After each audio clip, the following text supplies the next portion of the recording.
اللہم صلی علی سیدنا مولانا محمد معدن الجود والکرم وآلہ وصحبہ وبارک وسلم۔ حمد و صلاۃ کے بعد اللہ تعالیٰ اپنے بندوں سے بڑی ہی محبت فرماتا ہے۔ بغیر طلب کے، بغیر دعا کے رزق، مال، اولاد، صحت، عافیت، دوست، احباب، ماں باپ، یہ سب نعمتیں اللہ بغیر طلب کے بندوں کو عطا فرماتا ہے۔ اللہ تبارک و تعالی اپنے بندوں کے حق میں رحمت والے فیصلے کرتا ہے، درگزر والا معاملہ فرماتا ہے۔ جگہ جگہ قرآن مجید میں اللہ تعالیٰ نے اپنے بندوں پر رحمت کرنے کا ذکر فرمایا ہے۔ ان اللہ یغفر الذنوب جمیعا، فرمایا بے شک رب تمہارے سارے ہی گناہ معاف فرما دے گا، تم نا امید نہ ہونا، وہ معاف کر دے گا تمہیں۔ قرآن مجید میں فرمایا ان اللہ بالناس لرؤوف الرحیم، بے شک اللہ اپنے بندوں پر بڑا ہی مہربان اور نہایت ہی رحم کرنے والا، رؤوف اور رحیم ہے، بڑا مہربان ہے، کرم فرماتا ہے۔ اللہ تعالیٰ اپنے بندوں سے بڑا جلد راضی ہو جاتا ہے۔ وہ اپنے بندوں کو بہت زیادہ مشقت میں نہیں ڈالتا، وہ اپنے بندوں سے اپنی نعمتوں کا بدلہ نہیں چاہتا، بہت سخت مشقت والی عبادتیں نعمتوں کے بدلے نہیں چاہتا، وہ بڑی جلدی رحم فرماتا ہے۔ ماں پیار کرتی ہے اپنے بچے سے، لیکن وہ ناراض بھی ہو جاتی ہے بعض چیزوں پہ، بعض معاملات اس کا دل بھی دکھاتے ہیں، بعض جگہ وہ رو کے یہ بھی کہتی ہے کہ تو نے میری محبت کا کوئی نتیجہ نہیں مجھے دیا، میری ساری کمائی تو نے ضائع کر دی۔ والد بہت ساری جگہوں پہ ناراض ہوتا ہے، شکوہ کرتا ہے، کہتا ہے میری بیماریوں کی، پریشانیوں کی، بڑھاپے کی، کمزوریاں کا سبب بیٹے تو ہی بن گیا۔ یہ ساری تکلیفیں تو ٹھیک ہو جائیں تو میری شاید عمر بھی بڑھ جائے، صحت بھی ٹھیک ہو جائے، میں زیادہ دیر جوان رہ سکوں۔ ناراض ہوتے ہیں ماں باپ، اسی طرح ماں باپ راضی بھی ہو جاتے ہیں، وہ بڑی جلدی راضی ہو جاتے ہیں۔ میں اکثر کہتا ہوں کہ والد کو راضی کرنے میں 5-7 منٹ لگ جاتے ہیں، اماں تو 1.5-2 منٹ میں راضی ہو جاتی ہے۔ ابا جی کو 5-7 منٹ لگتے ہیں، کئی دفعہ کہنا پڑتا ہے، کوئی دلائل دینے پڑتے ہیں، لیکن والدہ کے لیے تو کچھ بھی نہیں، آپ نیرا جا کے پیروں میں بیٹھ ہی جائیں، کچھ بھی نہ کریں، آپ پورا روئیں نہ، رونے والا منہ ہی بن جائے تو اماں تو نرم ہی نرم ہے، جس وقت جو مرضی آپ کرا لیں ہو گیا۔ اللہ تبارک و تعالی بلا مثال و بلا تشبیہ سمجھانے کے لیے عرض کرتا ہوں، اللہ بھی بعض معاملات میں اپنے بندوں سے ناراض ہو جاتا ہے۔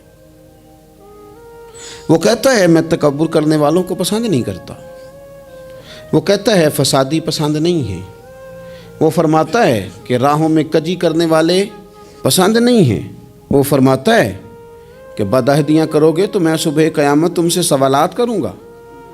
اللہ تبارک و تعالیٰ بہت ساری چیزوں کو ناپسند کرتا ہے، ناراض ہو جاتا ہے، بلکہ نبی پاک صلی اللہ تعالیٰ علیہ وسلم نے فرمایا تم بات کرتے کوئی ایسا جملہ بول دیتے ہو کہ رب اتنا ناراض ہوتا ہے کہ تمہیں پتہ بھی نہیں ہوتا، تمہارے لیے جہنم کا فیصلہ کر دیتا ہے۔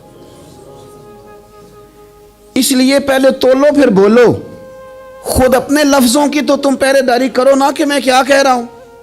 کوئی ایسا جملہ، کوئی ایسی بات وارث شاہ مان کری نہ وارثاں دا، کوئی ایسی بات نہ تمہاری زبان سے نکلے۔ اور حضور یہ بھی فرماتے ہیں کہ اس کا دوسرا پہلو بھی ہے، بعض اوقات تم بات کرتے ایسا جملہ کہتے ہو وہ اتنا راضی ہوتا ہے کہ تمہارے لیے جنت کا فیصلہ فرما دیتا ہے۔ مسلمان کو اب یہ حکم ہے، اس ساری گفتگو کا نتیجہ یہ ہے کہ وہ اپنے جذبات پر، خیالات پر، نگاہوں پر، زبان پر، کانوں پر تھوڑی توجہ دے، بے لگام نہ بنے، بے ترتیب نہ بنے، جو طبیعت میں آئے کر نہ گزرے، تھوڑا سا نہ سوچے سمجھے اور تھوڑا سنبھل کے چلے، کبھی ان کاموں کی طرف نہ جائے جن سے رب ناراض ہو جاتا ہے، ان کاموں کی طرف بڑھے جن سے اللہ راضی ہوتا ہے۔ میرے نبی پاک صلی اللہ تعالیٰ علیہ وآلہ وسلم نے ارشاد فرمایا، بعض احادیث میں لفظ یہ ہیں کہ اللہ اپنے بندوں کو دیکھ کے مسکراتا ہے، جو اس کی شان کے لائق ہے۔ جس ترتیب سے ہم مسکراتے ہیں، جس ترتیب سے ہم روتے ہیں، جس ترتیب سے ہم کسی بات کا اظہار تشکر کرتے ہیں، خدا ان باتوں سے پاک ہے۔ اب بہت ساری حدیثوں میں آیا کہ وہ مسکراتا ہے، تو کیا مطلب ہے مسکرانے کا؟ تو علماء تفسیر نے لکھا ہے مسکرانے کا مطلب یہ ہے کہ وہ بڑا ہی راضی ہوتا ہے اپنے بندے سے، بڑا راضی ہوتا ہے، یہ مطلب ہے۔ ایک تو مسکرانے کا مطلب یہ کہ وہ بڑا راضی ہو گیا، بڑا راضی ہو گیا، وہ مسکرا دیا اپنے بندے پہ۔ اور ایک اس کا معنی خود نبی پاک صلی اللہ تعالیٰ علیہ وسلم نے بیان فرمایا۔ مسند امام احمد بن حنبل میں حدیث ہے، حضور سید عالم علیہ السلام سے صحابہ نے پوچھا یا رسول اللہ شہید تو بڑے لوگ ہوتے ہیں، شہیدوں میں افضل کون ہے؟ تو اللہ کے حبیب علیہ السلام فرمانے لگے وہ والا بندہ جو ڈٹ گیا تھا کافروں کے مقابلے میں، وہ ہلا نہیں، پوری طرح ڈٹ کے جو لڑا، وہ شہداء میں افضل ہے۔ حضور فرماتے ہیں وہ جنت کے بالا خانوں میں سیر کرے گا اور رب اسے دیکھ کے مسکرائے گا، رب اسے دیکھ کے مسکرائے گا، اللہ تعالیٰ مسکراتا ہے اسے دیکھ کے۔ اور اگلے جملے میں حضور نے وضاحت کر دی، فرمایا جب رب دنیا میں کسی پر مسکراتا ہے نا، تو اس کا معنی یہ ہے کہ قیامت میں پھر اللہ اسے حساب کوئی نہیں لے گا۔ جس پر اللہ دنیا میں مسکرا دیا اس سے کوئی حساب، تو وہ کام ڈھونڈنے چاہیے نا جس سے اللہ مسکرائے۔ ویسے کبھی ہم ایسا کرتے ہیں کہ نہیں کہ کسی کو راضی کیا جائے؟ یہ کام ہم کرتے ہیں کہ ہماری کمپنی کا جو سربراہ ہے وہ ہم سے راضی رہے، جس ادارے میں ہم پڑھاتے ہیں اس ادارے کا بڑا ہم سے راضی رہے، یہ کرتے ہیں ہم۔ اس کے لیے کچھ نہ کچھ ہیلے بہانے ہم کرتے ہیں، برادری، قبیلہ، علاقہ، بستی، لوگ کسی طریقے سے ہمارے ساتھ مطمئن رہیں، کرتے ہیں نا یہ سارے کام۔ اس میں تھوڑی مشکل بھی ہمیں آتی ہے، لیکن کرتے ہیں، کیا کریں؟ گھر میں بھی کئی دفعہ ایسا ماحول بنانا پڑتا ہے۔ چلیں ایک اور میٹھی مثال دیتے ہیں، زیادہ سمجھ میں آئے گی۔ چھوٹا بچہ خوش رہے، آپ اس کے لیے محنت نہیں کرتے؟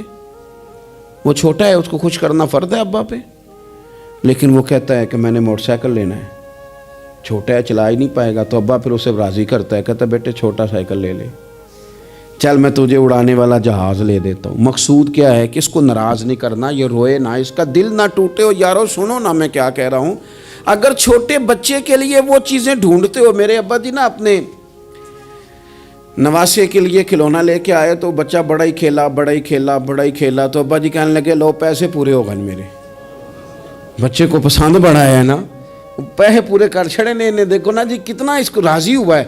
تو انسان کیا کرتا ہے کہ کوشش کرتا ہے، چھوٹا بچہ بھی ناراض نہ ہو تو وہ چیزیں وہ ڈھونڈتا ہے کہ اس کو کیا پسند ہے، چاکلیٹ لے جاؤں، فلاں چیز لے جاؤں، آئس کریم لے جاؤں۔ تو ایک بچے کے لیے، گھر کے لیے، سربراہ کے لیے اتنی محنت کرتے ہو، تو وہ کام بھی ہمیں ڈھونڈ کے تلاش کرنے چاہیے نا جس سے رب راضی ہوتا ہے، اللہ راضی ہوتا ہے۔ بتاؤں وہ کون سے کام ہیں؟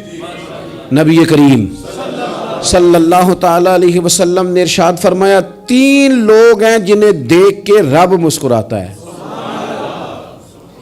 یا رسول اللہ صلی اللہ علیہ وسلم وہ کون سے؟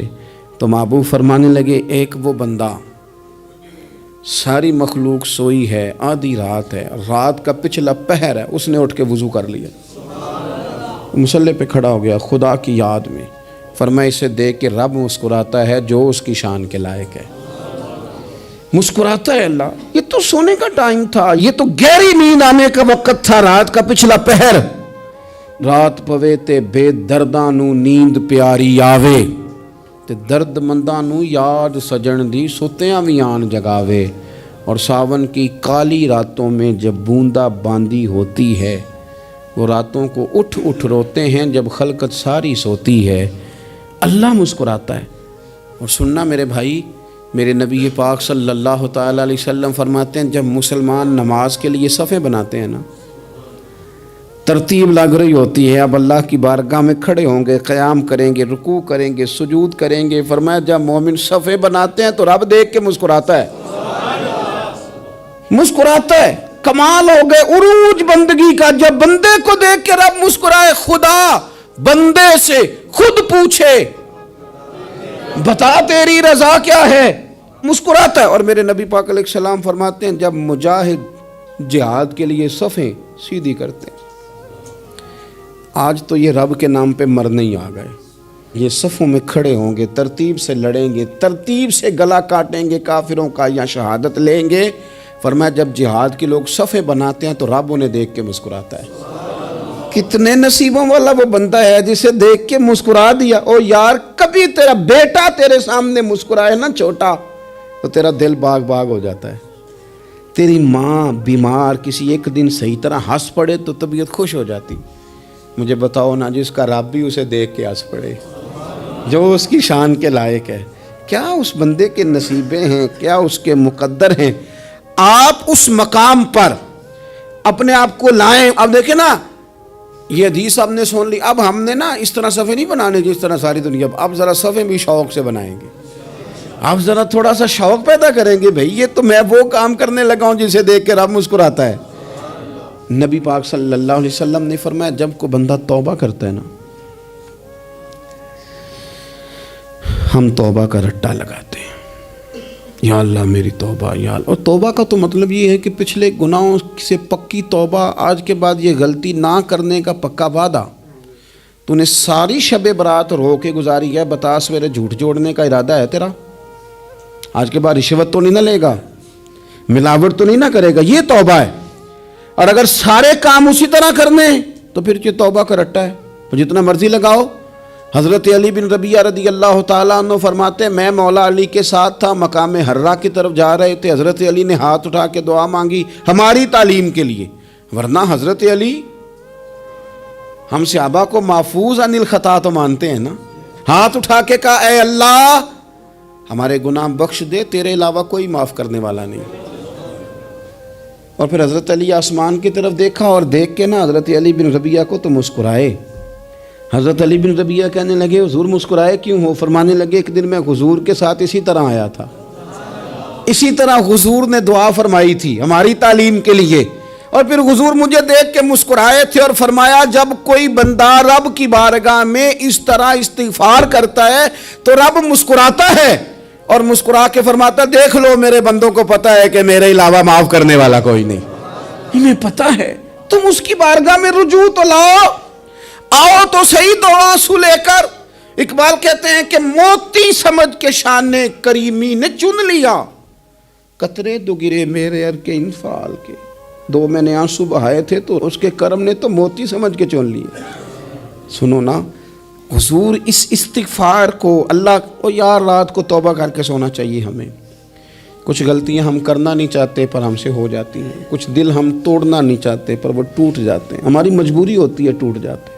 رات کو اس کی بارگاہ میں ہاتھ باندھ کے کشکول طلب دراز کر کے خوب استغفار پڑھنا چاہیے کہ مالک بندے ہیں نا کیا کریں, نفس کا ساتھ ہے, دنیا کا ساتھ ہے, خواہشات نفسانیہ, مالک معاف کر دے.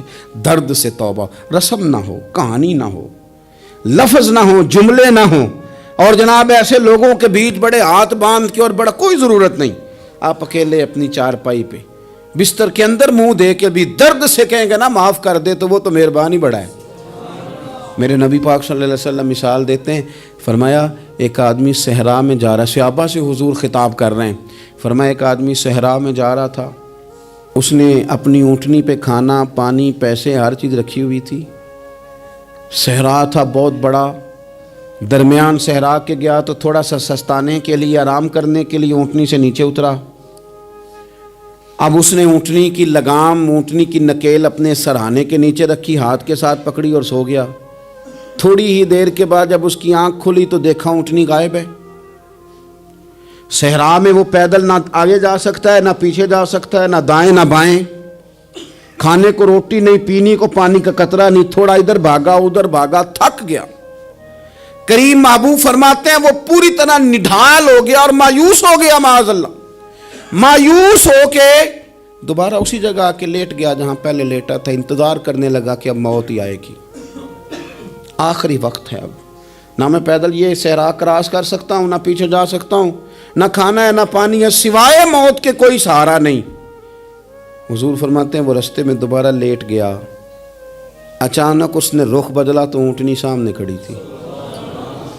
حضور نے صحابہ سے پوچھا بتاؤ نا اسے بھلا کتنی کو خوشی ہوگی؟ یا رسول اللہ جسے نئی زندگی مل گئی ہے. آپ دیکھیں نا سارے ڈاکٹروں نے کہہ دیا کہ اس کے تو گردے معدہ جگر ہر چیز ختم ہے, گھر لے جاؤ خدمت کرو, ہر طرف پریشانی ہے. وہ بندہ بھی سمجھ گیا ہے کہ آخری وقت آ گیا, کل جاؤں پرسوں جاؤں, تیاری ہو گئی, سب لوگ آ گئے, باہر والے بھی آ گئے, یہ ماحول ایک عجیب رنگ اختیار کر گیا. اچانک ایک ڈاکٹر نے آ کے کہا نہیں غلطی لگ گئی تھی. مجھے بتائیے انداز کیا ہوتا ہے؟ بغیر دوائی کے بندہ اٹھ کے کھڑا نہیں ہو جاتا. او میں تو بچ گیا ہوں. نبی پاک صلی اللہ علیہ وسلم فرمانے لگے اس کی اونٹنی مل گئی. بتاؤ بھلا اسے کتنی خوشی ہوگی. یا رسول اللہ وہ تو دوبارہ دنیا میں آ گیا. حضور فرمانے لگے اسے کچھ بھی خوشی نہیں ہوئی. جب کوئی رب کا گناہگار بندہ آ کے توبہ کرتا ہے, رب کو اس سے کئی گنا زیادہ خوشی ہوتی ہے. میرا بندہ آ گیا ہے, میرا بندہ آ گیا ہے, میرے گھر آ گیا. اس نے آنسو بہائے ہیں. اس نے کہا اللہ میں تیرا ہی ہوں, تیرا ہی رزق کھاتا ہوں, تیری ہی زمین پہ رہتا ہوں, تیرے نام سے میری سانسیں چلتی ہیں. وہ آ گیا. فرمایا اس اونٹنی والے سے زیادہ رب کو خوشی ہوتی ہے جب گناہگار آ کے توبہ کرتا ہے. گناہگاروں کے آنسو اس کی بارگاہ میں بڑے مقبول ہیں, لیکن ہم رسم ادا کرتے ہیں, توبہ نہیں کرتے. ہم اپنے آپ کے ساتھ دھوکہ کرتے ہیں, جھوٹ بولتے ہیں. ہم بندہ کوئی ناراض ہو جائے تو ہمیں کو نہیں نیند آتی, اس کے گھر چلے جاتے ہیں. ہم اپنے سارے رشتوں کو, تعلقات کو مینٹین کر کے رکھنے کے عادی ہیں. ہمیں پتہ ہے کہ وہاں میں نہیں جا سکا تو بیٹا بھیجتا ہوں, فلاں شادی پہ میں نہیں جا سکا تو بھتیجا بھیجتا ہوں, بھائی بھیجتا ہوں. ہر تعلق کا ہم نے خیال رکھا کوئی روٹھ نہ جائے. لیکن کمال ہے نا, یہ نہیں سوچا کہ اگر رب روٹھ گیا تو جب وہ روٹھ جائے نا تو سارے رشتے بھی بندے کے پاس موجود ہوں تو کوئی کارآمد نہیں ہوتا. پھر کروڑوں روپیہ جیب میں ہوں تو ڈاکٹروں کی دوائیاں اثر نہیں کرتی. وہ روٹھ جائے تو پھر انسان اس طرح سے پھسلتا ہے کہ بڑے بڑے اس کے پاس دروازے ہوتے ہیں پر کسی جگہ اس کا ہاتھ نہیں لگتا. خدا را خیال کریں, دنیا روٹھتی ہے تو روٹھ جائے, رب رسول ناراض نہ ہونے پائیں, اس کا خیال کریں. حضور فرماتے ہیں وہ مسکراتا ہے, اسے خوشی ہوتی ہے جب کوئی اس کا بندہ اس کی طرف رجوع کرتا ہے. میرے عزیزو, رسول پاک صلی اللہ تعالی علیہ وسلم نے ان لوگوں کے تذکرے کیے جنہیں دیکھ کے رب مسکراتا ہے. ہم نا گناہگاروں پر بھی فتویٰ دینے میں جلدی کرتے ہیں اور نیکی پر بشارت دینے میں بھی جلدی کرتے ہیں, حالانکہ یہ ہماری ذمہ داری نہیں. پتہ نہیں اللہ تعالیٰ کس کو کب توفیق توبہ دے کے اپنے قریب کر لے, لیکن بڑی جلدی ہے, بڑی جلدی فتویٰ دینے میں. اور یہ فتویٰ اب صرف مفتیوں کا نہیں رہ گیا, یہ میری طرح کے, آپ کی طرح کے ڈھیروں لوگ ہیں جنہوں نے جیبوں میں فتوے ڈالے ہوئے. بھئی آپ نے کیوں ذمہ داری لے لی ہے جنت میں داخل کرنے کی اور نکالنے کی؟ یہ تو میرے رب کریم کا کرم ہے, وہ جس کو چاہے جب چاہے جتنا چاہے عطا کرے. لیکن کچھ لوگ نا بڑے پکے ہو گئے ہیں کہ شاید جو میں سوچ رہا ہوں وہی درست ہے. کبھی کبھی کچھ چیزیں عجیب بھی ہوتی ہیں, لہذا خدا کی رحمت پر بھروسہ کر کے بات کرنی چاہیے. اپنی مرضی کے فتوے نہیں داغنے چاہیے. وہ دیکھو جی فلانا بندہ یوں کر رہا ہے, آپ کو پتہ ہی نہیں پوری بات کا, آپ کو علم ہی نہیں پوری بات کا. حضرت بہاءاللہ نقشبند بخاری رحمۃ اللہ علیہ فرماتے ہیں میں حج کرنے گیا تو وہاں میں نے ایک آدمی کو کروڑوں کا کاروبار کرتے دیکھا تو میرے دل میں خیال ہے یہاں بھی اللہ اللہ کرنی چاہیے تھی, دنیا داری کر رہا ہے. لیکن فرماتے ہیں حج سے فارغ ہوئے تو میں نے دیکھا وہی بندہ سارا کچھ رب کی بارگاہ میں خیرات کر رہا ہے اور سینکڑوں غریب حاجی ہیں جن کو پورے خرچے دے رہا ہے. تو میں نے وہیں اپنی سوچ سے توبہ کی کہ میں کہاں تھا. بڑی جلدی کھڑے نہ ہو جائیں. حضرت حسن بصری رحمۃ اللہ تعالیٰ علیہ ارشاد فرماتے ہیں کہ میں دریا کے کنارے گیا تو وہاں میں نے ایک شخص کو دیکھا, وہ اپنی ایک خاتون کی گود میں سر رکھ کے بیٹھا اور قریب ایک بوتل بھی پڑی ہے. میرے دل میں معاذ اللہ خیال آیا کہ دیکھو کس انداز میں ایک عورت کے ساتھ یہ ہے اور پاس بوتل بھی پڑی ہے, جانے شراب ہے. کہتے میں سوچ ہی رہا تھا کہ اچانک کی کشتی آ رہی تھی دریا میں, وہ ہج کو لے کھائے, کشتی میں 4-5 لوگ تھے, وہ دریا میں ڈوبنے لگے. وہ آدمی تیزی سے اٹھا, دریا میں چھلانگ لگائی, پہلے ایک کو نکالا, پھر دوسرا نکالا, پھر تیسرا نکالا. ایک بندہ رہ گیا, کہنے لگا حضور مجھے تو آپ نے گناہگار سمجھا ہے, میں تو بڑے غلط انداز میں یہاں بیٹھا ہوں, آپ نے جو سوچا چلیں یہ چوتھا بندہ آپ نکالنا ہے. کرے نا یہ کام, کرے نا یہ کام. بڑے بھولے بھالے بڑے اللہ والے, ریاض آپ کو بس ہم ہی جانتے ہیں. اتنی جلدی فتویٰ. حضرت حسن بصری فرماتے ہیں میں پشیمان ہوا, میں نے کہا مجھے تیرنا نہیں آتا، تو دیر نہ کر، چوتھا ڈوب نہ جائے۔ کرتے اس نے چھلانگ لگائی، چوتھا بھی نکال لایا اور کہنے لگا حضرت آپ نے جلدی کی سوچنے میں، یہ بی بی میری ماں ہے اور یہ سرکے کی بوتل ہے۔ ہم ماں بیٹے کا یہ مشغلہ ہے کہ یہ وہ جگہ ہے جہاں آ کے لوگ مسافر اترتے ہیں، اور یہاں سے کسی کا گھر 100 میل ہے، کسی کا 200 میل ہے، ہم صبح سرکہ کھجوریں روٹیاں لے کے یہاں آتے ہیں، مسافروں کی نوکری کرتے ہیں، کوئی پریشان ہو تو مدد کرتے ہیں۔ حضرت خواجہ حسن بصری فرماتے ہیں میں نے معافی مانگی، ان سے بھی مانگی، رب سے بھی مانگی، انہوں نے مانگ لی نا بزرگ تھے، پر ہم کو نہیں تیار مانگنے کو۔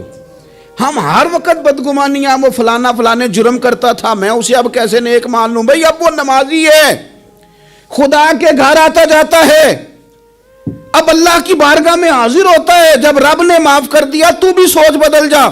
سنیں حضور کیا فرماتے ہیں، نبی پاک صاحب الاخلاق صلی اللہ تعالی علیہ وسلم فرماتے ہیں، مسند امام احمد بن حنبل دیکھیے، فرمایا رب اس وقت بڑا ہی مسکرائے گا جب قاتل بھی جنت میں جائے گا، مقتول بھی جنت میں جائے گا۔ یا رسول اللہ مقتول تو گیا، یہ قاتل کیسے چلا گیا؟ حضور فرماتے ہیں جائے گا، اور رب مسکرائے گا جو اس کی شان کے لائق ہے۔ یا رسول اللہ کس طرح؟ تو نبی پاک صلی اللہ علیہ وسلم فرمانے لگے اس نے ایک مومن کو قتل کیا تھا، وہ شہید ہو کے جنت میں چلا گیا، اب اللہ نے بعد میں اسے توبہ کی توفیق دے دی، پہلے اس نے کلمہ پڑھا، پھر یہ میدان میں اترا، کافروں سے لڑا، یہ شہید ہوا، رب نے اسے بھی جنت دے دی۔ قاتل بھی جنت میں، مقتول بھی جنت میں، اور بات اتنی انوکھی ہے کہ رب دیکھ کے مسکرا رہا ہے جو اس کی شان کے لائق ہے۔ ہم جلدی میں ہیں، ہم انتظار نہیں کر رہے کہ شاید توبہ کر جائے، ہم انتظار نہیں کر رہے، لیکن میرے عزیز اتنی جلدی نہ کریں۔ سوچوں کا صاف ہونا، ذہنوں کا پاک ہونا، اور لوگوں کے بارے میں گمان کا اچھا ہونا۔ آپ کسی نفسیات کے ڈاکٹر کے پاس چلے جائیں، اسے کہیں ٹینشن بڑی ہے، میں ان کے مضامین پڑھتا رہتا ہوں، وہ سب سے پہلا سبق آپ کو یہ پڑھائیں گے کہ اچھا سوچا کریں۔ اچھا سوچنے سے بندہ تندرست رہتا ہے۔ کس سے بندہ تندرست رہتا ہے؟ ہیں جی واقعی، یعنی اس والے پڑوسی کے بارے میں بھی اچھا سوچنا ہے گھر میں، اس والے کے بارے میں بھی، چھوٹے بھائی کے بارے میں بھی اچھا سوچنا ہے، اور بڑے کے بارے میں بھی اچھا ہی سوچنا ہے۔ یعنی اپنی برادری قبیلے کے بارے میں بھی اچھا سوچیں، جو قبیلے کا نہیں اس کے بارے میں بھی چلیں تھوڑا سا اچھا سوچ لیں۔ اپنے بارے میں تو اچھا سوچا ہے بڑا، میں کہتا ہوں کہ ہم اپنی غلطیوں سمیت اپنے آپ سے بڑا پیار کرتے ہیں، اور دوسرے کی ایک غلطی نظر آ جائے تو ہمیں گھن آنے لگ جاتی ہے۔ آپ جلدی نہ کریں، مالک نے موقع دیا ہے بندوں کو، نہ وہ کسی کا رزق چھین رہا ہے، نہ سانسیں چھین رہا ہے، وہ اپنی زمین پہ چلنے بھی دے رہا ہے، رہنے بھی دے رہا ہے، تو جب اس نے موقع دیا ہے آپ بھی تھوڑا موقع دیں۔ اللہ بڑا کریم ہے، دروازے کھولے گا، اس کے بندے اس کی بارگاہ تک پہنچیں گے۔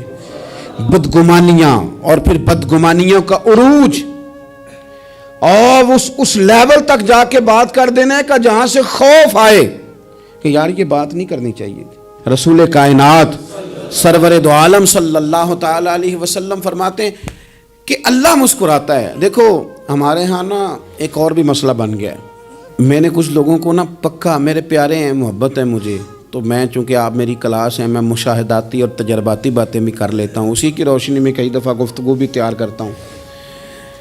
کچھ لوگوں نے نا پکا ذہن بنا لیا یہ کہنے کا کہ ہاتھ بڑا تنگ ہے، پکا، آپ جس وقت پوچھ لیں ان کا ہاتھ اور بڑا ہی زیادہ تنگ ہے۔ آپ یقین کریں، بہن کا جو خامند ہے وہ کہہ رہا ہے جا حصہ لے کے آ، تیرے بھائیوں کی کمائی تو نہیں، تیرے ابا کی ہے، لے کے آ۔ وہ بیچاری اس کی منتیں کر رہی ہے، کہتی ہے اگر جاؤں گی نا تو وہ کہیں گے حصہ لے جا، آج کے بعد ہمارے گھر نہ آنا، میرا دروازہ نہ بند کرو، مہربانی کرو۔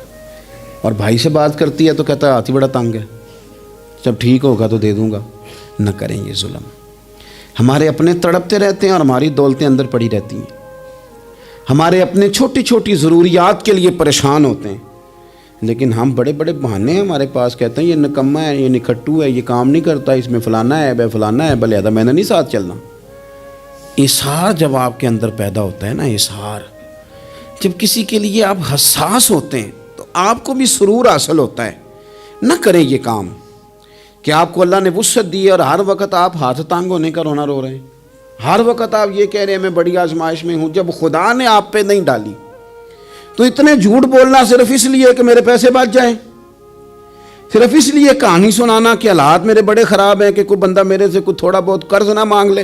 سنو، نبی پاک صلی اللہ علیہ وسلم کے پاس مہمان آ گیا، بخاری مسلم ہے، حضور نے ازواج مطہرات کے گھروں میں پیغام بھیجا، کچھ چیز ہے ضیافت کے لیے؟ یا رسول اللہ کچھ بھی نہیں، یہ دو جہاں کے شاہ ہیں اور پاس کچھ رکھتے نہیں، دو جہاں کی نعمتیں ہیں ان کے خالی ہاتھ میں۔ یا رسول اللہ کوئی چیز بھی نہیں۔ حضور نے صحابہ کے مجمع پہ نظر ڈالی، یا رسول اللہ صلی اللہ علیہ وسلم حکم ہو، تو حضور فرمانے لگے تم میں سے کوئی بندہ ہے جو اسے گھر لے جائے روٹی کھلائے؟ ایک صحابی اٹھے فوراً، حضور میں لے کے جاتا ہوں کھانا کھلاتا ہوں۔ فرماتے ہیں میرے گھر میں صرف بچوں کا کھانا تھا، یہ نہیں کہ فریزر بھرا ہوا ہے نعمتوں سے، صرف بچوں کا کھانا، یہ نہیں کہ کسی کو دیکھ کے اپنی ہنڈیا پہ برتن دے لیا، صرف بچوں کا کھانا۔ کہتے ہیں گھر گیا، بیوی سے کہا کیا کیفیت ہے؟ کہنے لگی بچوں کی روٹی ہے۔ میں نے کہا بچے سلا دے، صبح ناشتہ کر لیں گے۔ تو کہنے لگی آپ کیا کھائیں گے؟ تو میں نے کہا نہ میں کھاؤں گا نہ تو کھائے گی، مہمان جو نبی پاک کا ہے۔ کہا اچھا، اب ذرا تجویز دیکھو میاں بیوی کی سوجھی آپس میں۔ کہتے ہیں کھانا لگا دینا، کیونکہ ایک آدھ بندے کا کھانا ہے۔ اپنی غربتوں کا ہر جگہ اظہار کرنا، رونا رونا، یہ دیکھو غربت کیسے چھپائی جا رہی۔ اس کو کہا نہیں کہ چل تو تھوڑا رحم کھا، تو آیا ہے تو تھوڑا رحم کھا، یہ نہیں کہا۔ کہا اٹھ کے نا تو کھانا رکھنا اور اٹھ کے نا چراغ ٹھیک کرنے کے بہانے بجھا دینا۔ ہم دنیا والوں کے سامنے کیوں اپنے دکھ بیان کریں؟ ہم جو کہیں گے رب رسول کی بارگاہ میں کہیں گے۔ تو نا چراغ ٹھیک کرنے کے بہانے، اہلیہ اٹھی، کھانا دینے کے بعد چراغ ٹھیک کرنے کے بہانے بجھا دیا۔ خامد بھی ہاتھ چلاتے رہے، بیوی کبھی برتن رکھتی کبھی اٹھاتی، پتہ چلے کہ کھانا کھا رہے ہیں، کھانا کھایا جا رہا ہے۔ کہتے ہیں مہمان پیٹ بھر کے کھانا کھا گیا۔ یہ کام ہوا رات کے اندھیرے میں، اس وقت ہوا جب چراغ بھی بند تھا، اس وقت ہوا جب کوئی دیکھنے والا نہیں تھا، کسی پڑوسی کو بھی خبر نہیں تھی۔ فرماتے ہیں صبح کے اجالے میں اس مہمان کو لے کے مسجد نبوی میں نے قدم رکھا تو نبی کریم نے فرمایا رات جو تم نے کام کیا ہے نا اسے دیکھ کے میرا رب بڑا مسکرایا ہے، اللہ بڑا مسکرایا ہے۔ اللہ تر دامنی پہ شیخ ہماری نہ جائیے، ہم دامن نہ چھوڑ دیں تو فرشتے وضو کریں۔ یہ شان ہے صحابہ کی۔ نبی کریم علیہ السلام نے فرمایا رب رات مسکرایا تیرا یہ انداز دیکھ کے، اور اس نے قرآن نازل کیا وَيُؤْثِرُونَ عَلَىٰ أَنفُسِهِمْ وَلَوْ كَانَ بِهِمْ خَصَاصَةٌ۔ کچھ لوگ وہ ہیں جنہیں بڑی بھی ضرورت ہو تو دوسروں پر اثار کر دیتے ہیں، قربانی دے دیتے ہیں۔ رب مسکرایا ہے، اندر پیسے رکھے ہوئے ہیں، اندر پیسے رکھے ہوئے ہیں، اور بہن آ کے منت کر رہی ہے کہ بھائی حالات بڑے خراب ہیں، تھوڑی سی مہربانی کر۔ تو کہتے ہیں بہن پردہ ہی ہے بس، کیسے بتاؤں تجھے حالات، تجھے کیا بتاؤں کام کتنی مشکل سے چلتا ہے، یہ پردہ یہ بس۔ بہرحال اگر تو نے کہا ہے نا 50,000 تو میں زیادہ نہیں کوئی 20 کو دے دوں گا تجھے، وہ بھی خاصی نیکی کر کے، وہ بھی بتا سکھا کے۔ رات اماں پہ علیحدہ سے احسان چڑھاؤں گا، ابا پہ علیحدہ سے چڑھاؤں گا کہ تمہاری بیٹی کے ساتھ تعاون کرنا، سارے علاقے کو ویسے ہی بتاؤں گا۔ اور وہ غریبنی بیچاری 20,000 لے کے گھر گئی ہے، پہ سفارشیں کر رہی ہے کہ مہربانی کرو۔ میں نے ایسے بھی دیکھے ہیں جو پہلے بیوی کو پکڑاتے ہیں تو دے، اس لیے کہ پھر وزیر اعظم تو ڈنڈا نکال لے گا تو بڑا مشکل ہو جائے گا پھر گھر میں رہنا، لہذا وہ یہ تو آگے لگ۔ یہ کیا لہجہ ہے آپ کا؟ یہ تو کسی کو بھی دیں تو چھپا کے دینے کا حکم ہے، کسی کو بھی دیں تو ہمیں حکم یہ ہے کہ سیدھے ہاتھ سے دینا ہے، الٹے کو خبر۔ اور یہ جو بالکل ہی اپنے ہیں ان پر تو پردہ پوشی آپ کے لیے ویسے ہی ضرورت تھی۔ میرے عزیز، رب مسکراتا ہے۔ میرے نبی پاک علیہ السلام نے یہ اعمال ہمیں بتائے جن پر اللہ مسکراتا ہے، خوش ہوتا ہے۔ اور بعض لوگوں کو حضور نے نامینیٹ کیا، حضرت سعد بن معاذ رضی اللہ تعالیٰ عنہ عظیم صحابی تھے۔ یہ وہ خوبصورت صحابی ہیں جن کے جنازے کو کندھا میرے نبی پاک نے عطا فرمایا، حضور نے کندھا عطا فرمایا۔ کمال ہو گئی، نرخ بازار محبت کا انوکھا ہی ہو گیا، خود خریداروں میں شامل آ کے مولا ہو گیا۔ حضور نے کندھا دیا۔ حضرت سعد بن معاذ رضی اللہ تعالیٰ عنہ کا جب جنازہ اٹھا، ان کی والدہ رو پڑی، بڑے درد سے روئی۔ ماں تھی نا، ان کی آواز جب حضور تک گئی تو نبی پاک نے فرمایا آنسوؤں کو روک لے، آواز کو کم کر لے، تیرے بیٹے کی تو جب روح پرواز ہوئی ہے تو رب مسکرایا ہے، جس کے آنے پہ رب راضی ہو مسکرا دے جو اس کی شان کے لائق ہے۔ یہ تو وہ لوگ ہیں کہ جن کے جانے پر نا رب، وہ کسی نے کہا تھا کہ میرے مرنے پہ ہر سو شور مچ جائے گا، دیکھو گے میرے مرنے پہ ہر سو شور تمہیں پتہ چل جائے گا جب ہم جائیں گے، میرے مرنے پہ ہر سو شور مچ جائے گا دیکھو گے، اور کہنے الوداع سرکار خود تشریف لائیں گے۔ اور درویش کہنے لگے بعد مرندے مکھڑا میرا ہو جاوے جے تازہ، پھر سمجھ لینا محبوب میرے نے آن پڑے ہے جنازہ، اور عاشق کا جنازہ ہے۔ ذرا دھوم سے نکلے اور محبوب کی گلیوں سے ذرا گھوم کے نکلے۔ فرمایا کہ ان کے تو جانے پہ رب کریم، اور حضور نے ایک دعا بھی دی۔ حضرت طلحہ رضی اللہ تعالیٰ عنہ صحابی تھے، ان کا وصال ہو گیا تو حضور نے دعا بھی دی۔ فرمایا یا اللہ جب میرا طلحہ ہے نا تو اس سے مسکرا کے بات کرنا، یہ تجھ سے مسکرا کے بات کرے جو تیری شان کے لائق ہے۔ تو اللہ تعالیٰ غائب درجے راضی ہوتا ہے۔ ایک دفعہ پھر بات دہراتا ہوں، جو میدان میں ڈٹ کے شہید ہو رب اسے دیکھ کے مسکراتا ہے جو اس کی شان کے لائق، جو توبہ صحیح کریں سچی کریں رب انہیں دیکھ کے مسکراتا ہے جو اس کی شان کے لائق ہے، جو نماز کے لیے صفیں بنائے رب انہیں دیکھ کے مسکراتا ہے، جو جہاد کے لیے صفیں بنائے رب دیکھ کے مسکراتا ہے، جو لوگ صبح پچھلے پہر اٹھ کے عبادت کریں رب انہیں دیکھ کے مسکراتا ہے، اور جو کبھی کبھی بھوکے رہ کے دوسروں پر قربان کر کے احسان کر دیں رب انہیں دیکھ کے مسکراتا ہے۔ بہت بڑی فضیلت ہے۔ اللہ ان سارے کاموں میں سے کسی ایک کام پہ ہمیں بھی لگا دے تاکہ یہ بڑی فضیلت اللہ تعالی ہم گناہگاروں کے حصے میں بھی فرما دے۔ آخر دعوانا ان الحمدللہ رب العالمین۔